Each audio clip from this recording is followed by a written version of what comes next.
Okay, so in this module, we're going to look over, or we're going to study what are called sequences. So an example of a sequence would be something that looks like this. Right, so here we have, so what a sequence is, it's a function, but it's unlike any kind of functions that we've studied so far, right?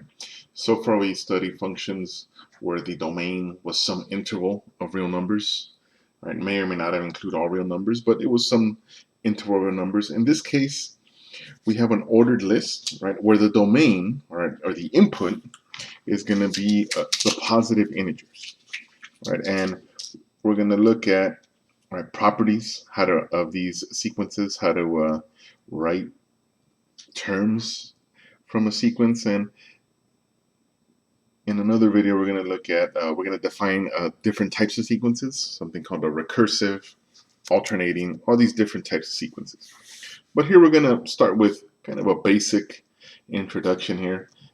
At its very simplest definition, a sequence is just an ordered list of numbers. Right, now, in context of our function notation, we say, all right, it's a function where the domain are positive integers. Right.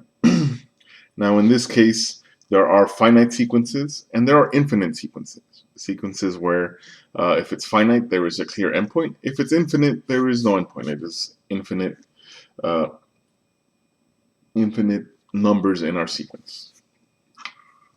All right, so here, the notation, right, we say, all right, this one is A1, this one is A2, this A3, right? And let's say we kind of figured out the pattern here, and the pattern here is the squares. This is 1 squared, 2 squared, 3 squared. If we're at the nth value, we're n squared, and let's say this goes all the way to the 25th term, right? So there's 25 terms here, up to 25 squared. Right?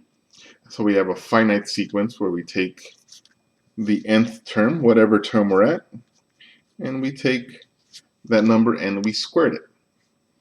Right, so this is what we call an explicit formula.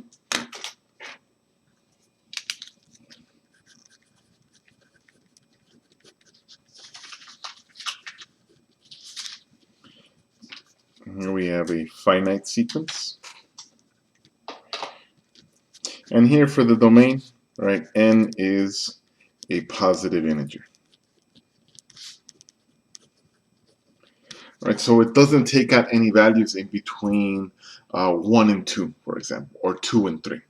Right, whereas before we thought of functions when we graphed them as curves, that is not quite what we have here. Right? In fact, what we have here, the function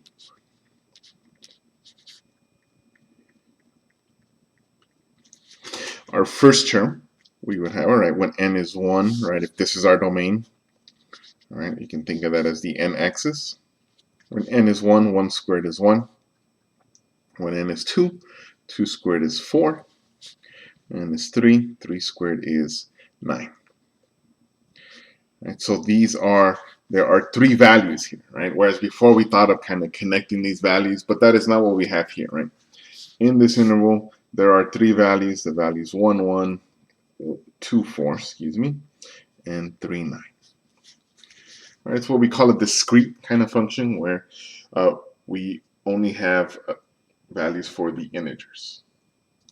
Okay, and we call this, whenever we have the general term of an explicit formula, the nth term in the sequence. Right, first, second term, to refer to the general term, we call it the nth term. Let's write that, the nth term. Okay, all right, so now those are some basics for our sequences, and in this course here we'll be dealing strictly with finite sequences, so there is a clear endpoint. Right? As you get into Calculus 2, the second semester calculus, you'll find that you will look at infinite sequences and how to deal with those, right? But that will be at a later date. Now here, let's take a look at an example here. Let's say that we wanted to write the first 5 terms. So here.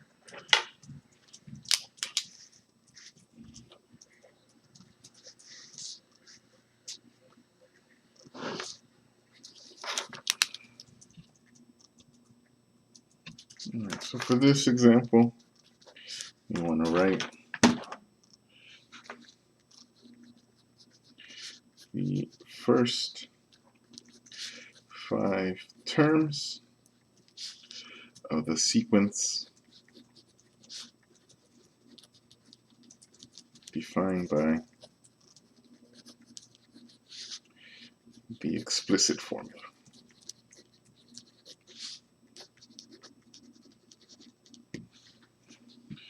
Okay, and the formula will be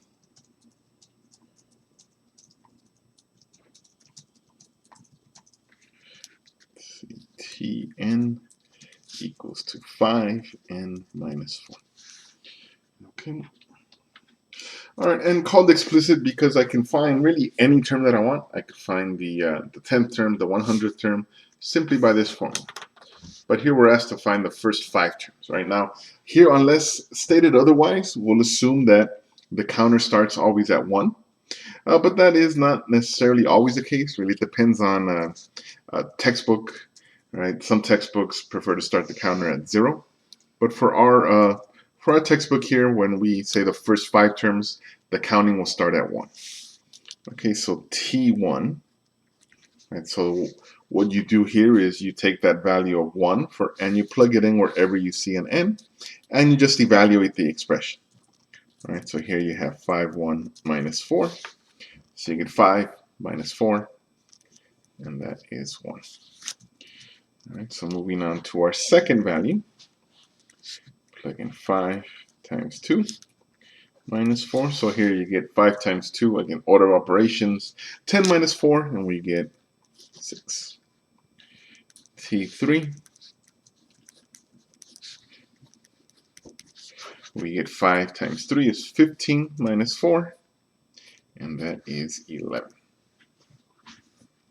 All right, and then T4, 5 times 4. Okay, so here we have 20 minus 4, which is 16. And lastly, the 5th term, we get 5 times 5.